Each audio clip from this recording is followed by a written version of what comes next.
दीवार पर टंगी सास। पंजाबी में कहावत है, सास चंगी होवे या ते दीवार ते टंगी होवे। संगीता की शादी भी एक ऐसे ही घर में होती है जहां उसकी सास दीवार पर टंगी होती है। ससुर और पति शादी के पहले दिन उसे सास के फोटो के सामने ले जाते हैं, जहां ससुर जी कहते हैं, बेटा बेटा संगीता, ये तुम्हारी सास थी, बहुत नेक और भली, लेकिन थोड़ी गुस्सैल थी। गुस्सा आने पर सब तहस नहस कर देती थी, पर अब ये इस दुनिया में नहीं है। हाँ संगीता, माँ होती तो तुम इनकी कोई बात टाल नहीं सकती थी, वरना तो माँ घर में भूचाल ले आती।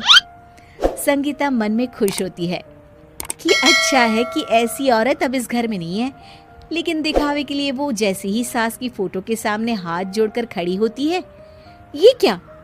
सास उसे देखकर मुस्कुराने लगी। संगीता आंखों को मलकर एक बार फिर से देखती है, लेकिन फिर सास के चेहरे का भाव, भंगिमा यानी एक्सप्रेशन बिल्कुल बदले होते हैं। वो अपने पति और ससुर को कहती है, माँ की तस्वीर तो स्माइल कर रही है। ना ना बेटी, ये कैसे संभव है? जरूर तुम्हें कोई गलती हुई होगी, ऐसा कैसे हो सकता है?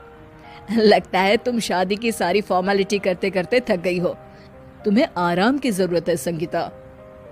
खैर, सारे संगीता की बात को इग्नोर कर कमरे में चले जाते हैं। वैसे सास की फोटो पर एक्सप्रेशन एक के बाद एक बदलते ही रहते हैं। सुबह होती है, पति और ससुर को काम पर भेजकर संगीता कमरे की सफाई करने में लग जाती है कि तभी उसे आवाज आती है, टेबल ठीक से साफ करो। ऐसे भी कोई टेबल साफ करता है? इससे अच्छा तो ये गंदा ही था।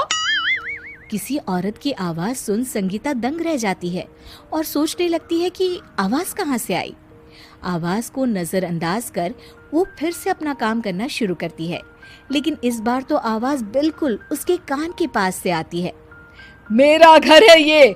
जब तक मैं थी चमका कर रखती थी, हर एक चीज शीशे की तरह थी। तुम्हें तो ना सफाई आती है ना कुछ पता है। क्यों तुम्हें मेरे घर की जिम्मेदारी दे दी गई है? पता नहीं तुम में मेरे बेटे को क्या दिखाई दिया।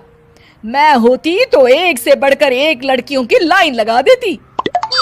अब संगीता को समझने में देर नहीं लगी कि ये आवाज किसी और की नहीं बल्कि उसकी सास की है, जो दीवार पर टंगी है। वो उसके पास जाती है और कहती है, नमस्ते सासू माँ, मुझे तो कल ही लग रहा था कि दीवार में कुछ काला है। वो दीवार नहीं, दाल होती है पगली। सही पकड़े हैं सासू माँ। तो क्या हो गया आपको जो आप यहाँ भी चैन से नहीं बैठी हैं? सुना मैंने आपका व्यवहार काफी गुस्से वाला था। चुप रह तू, ज्यादा बकर बकर ना कर।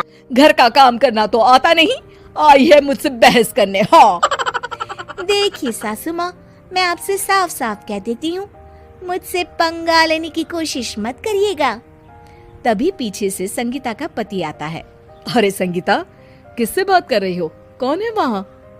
संगीता की सास की फोटो फिर से पहले जैसी हो जाती है। आपकी माँ से कह रही थी कि मुझे काम करना आता। अरे संगीता, माना सास के ताने हर बहू को अच्छे लगते हैं, लेकिन यहाँ तो माँ है ही नहीं, तुम तो फोटो से ही।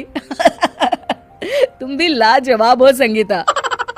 किसी को विश्वास नहीं होता कि संगीता अपनी मरी हुई सास की फोटो से बात करती है। वहीं आए दिन संगीता की सास संगीता को किसी न किसी बात पर आते जाते ताने देती। संगीता को भी अब सास के तानों और उनसे बात करने की आदत हो गई। वो कभी खानदान की कहानी तो कभी तीज त्योहार कैसे मनाए या किसी व्यंजन की रेसिपी सास से ही पूछती। सारा दिन घर में अकेली संगीता की सास अब उसके लिए तानों के साथ पक्की साथी की तरह भी रहने लगी थी, जो किसी और को नहीं बल्कि संगीता को ही सुनाई देती। तो देखा आपने, सास बहू का रिश्ता हर रिश्ते से ऊपर होता है, फिर चाहे वो खट्टा हो या मीठा।